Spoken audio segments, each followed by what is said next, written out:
Assalamualaikum warahmatullahi wabarakatuh. Perkenalkan, nama saya Dinta Ardelia Wahyudi dengan NIM 22030214069 dari kelas Matematika 2022B. Di sini saya akan memaparkan analisis KTT G20 Bali Indonesia 2022. G20, apa sih G20 itu?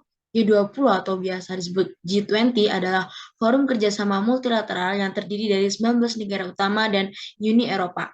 G20 merepresentasikan lebih dari 60% populasi bumi, 75% perdagangan global, dan 80% PDB dunia.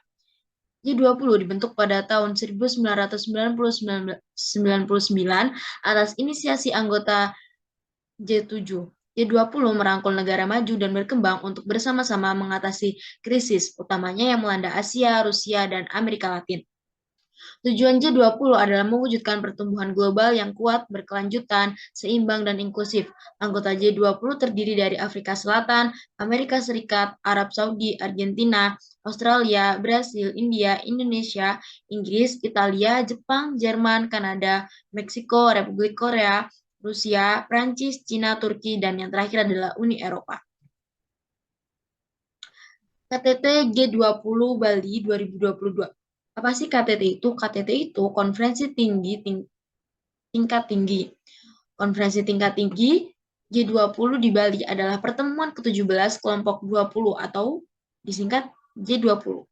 KTT telah dilaksanakan di Bali, Indonesia pada tahun 2022. Presiden Indonesia berlangsung sejak 1 Desember 2021 hingga KTT pada kuartal keempat tahun 2022. Upacara serah terima jabatan telah dilakukan oleh Perdana Menteri Italia Mario Draghi kepada Presiden Republik Indonesia Joko Widodo pada penutupan KTT G20 Roma 2021. Tiga isu utama yang dibahas dalam KTT G20 di Bali tahun 2022. Yang pertama yaitu arsitektur kesehatan, transformasi digital, dan peralihan ke energi terbarukan. Yang pertama adalah arsitektur kesehatan. Agenda utama dari sektor kesehatan adalah penguatan atau Global Health Architecture. Anggota G20 yang diwakilkan oleh setiap menteri negara melaksanakan beberapa forum untuk mendiskusikan bagaimana membangun resilien terhadap global, mengatur protokol kesehatan global, dan membangun pusat penelitian vaksin. Hasil diskusi ini bertujuan untuk membangun pertahanan kesehatan global yang mendukung seluruh negara di dunia, termasuk negara dengan tingkat ekonomi menengah ke bawah, agar memiliki respon yang lebih baik untuk menghadapi pandemi di tahun-tahun yang akan datang.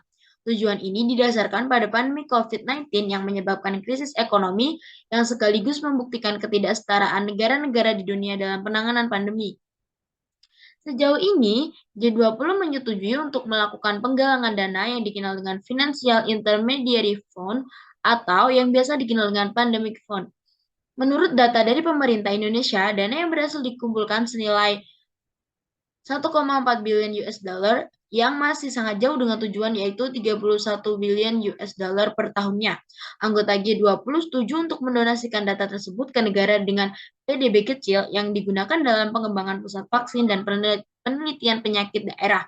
Donasi ini akan dikelola oleh WHO dan World Bank. Anggota G20 berharap donasi ini dapat membantu negara dengan pendapatan menengah ke bawah dalam menanggulangi pandemi. Yang kedua yaitu transformasi digital. Transformasi digital bertujuan untuk mengoptimalkan penggunaan teknologi digital di dalam bidang ekonomi dan pemerintahan agar kedua bidang resilient terhadap pandemi ke depannya.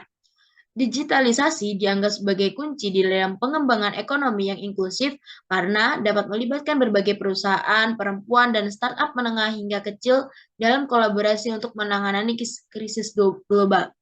G20 menganggap digitalisasi ini sangat penting, mengingat keterbatasan mobilitas saat pandemi, sehingga kemampuan teknologi digital sangat diutamakan dalam berkomunikasi dan membentuk kerjasama.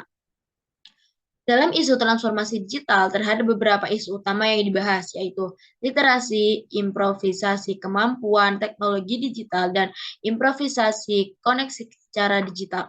Selain transformasi digital, sustainable finance juga menjadi isu unfamiliar yang kerap kali dibahas di dalam forum G20. Hal ini merujuk pada pembangunan ekonomi yang berkelanjutan dengan tetap menjaga lingkungan sekitar dan lebih sering dikenal dengan green funding.